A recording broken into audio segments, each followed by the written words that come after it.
and involves ideas of human relations, including the government and the family, based on the principle of what is called in Chinese DURHAM, although Jiafu will notice that I never get my tones right, which is an extraordinarily interesting word. I'm going to put some of these things on the whiteboard. This is the word DURHAM in Chinese.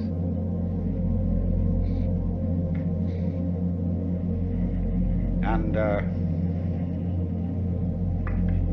it's often translated benevolence, but that's not a good translation at all.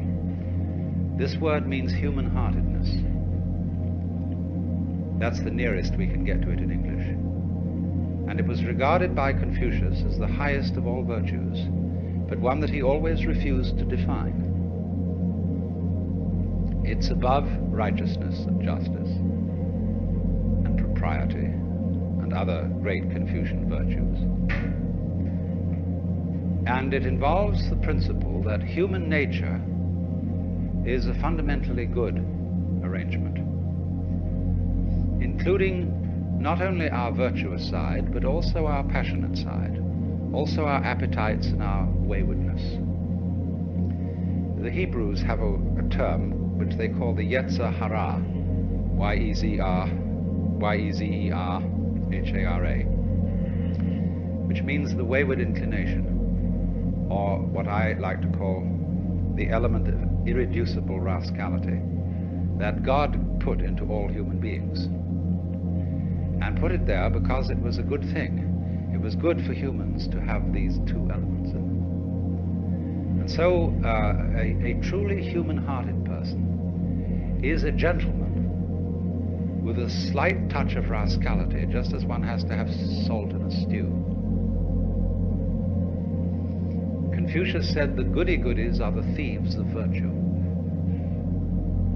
meaning that to try to be wholly righteous is to go beyond humanity, to try to be something that isn't human. So this gives Confucian approach to life and justice and all those sort of things a kind of queer humor, a sort of boys will be boys attitude, which is nevertheless a very mature way of handling human problems.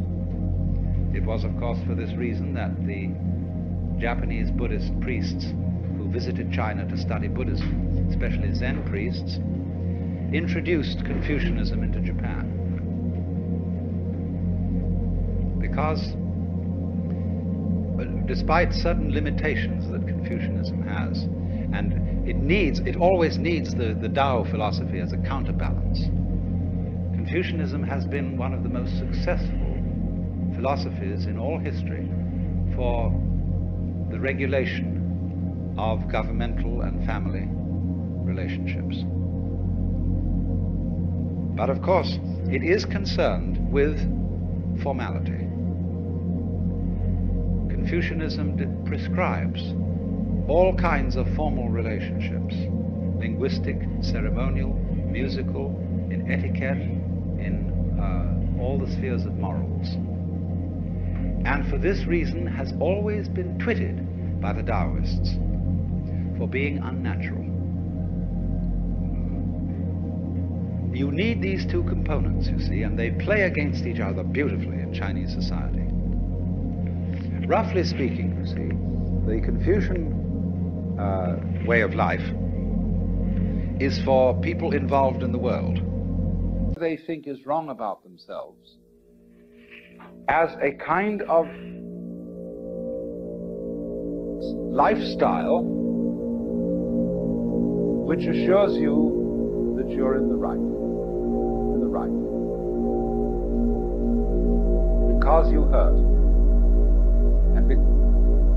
And because you insist that you're wrong.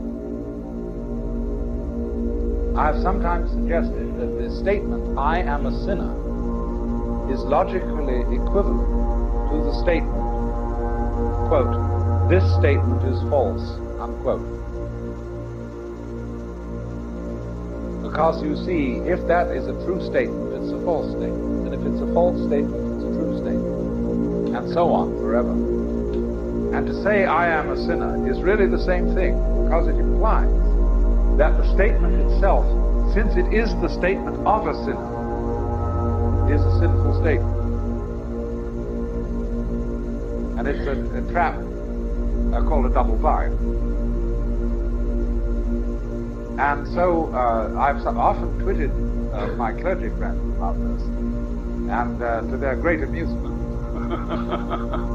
because the clergy aren't as bad as you might think, at least a good many of them. They have trouble in making it with their congregations, and they expect that their congregations will want the good old religion of wallowing sins, because many congregations I've found out love to be scolded.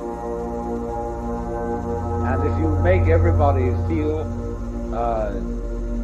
temporarily guilty, but also make each individual feel assured that everybody else is more guilty than he is, this is an extremely much sought after emotional experience. But the point that I was making was that if you pursue this idea of being sinful, of being phony, of being insincere, to its ultimate point where you discover that all you do and all you are is a big act, then this raises the question of what is reality? What lies behind phoniness? And so then and there you have an initiatic experience, because it leads into the discovery that the Upanishads call Tattvamasi, that art thou, that the real you is not the isolated conscious ego. That is only a game being played all over the place by what there is, Tat. And what there is coextensive with the whole cosmos, and is the imperishable reality, and everyone is that. But the game, since we started on the premise that existence is a game, the game is hide and seek, the game is pretend, and it's not so. We then move on, you see, to another possible response. Not repentance, but resignation. I quit the game. I won't play. There are all sorts of ways of doing this.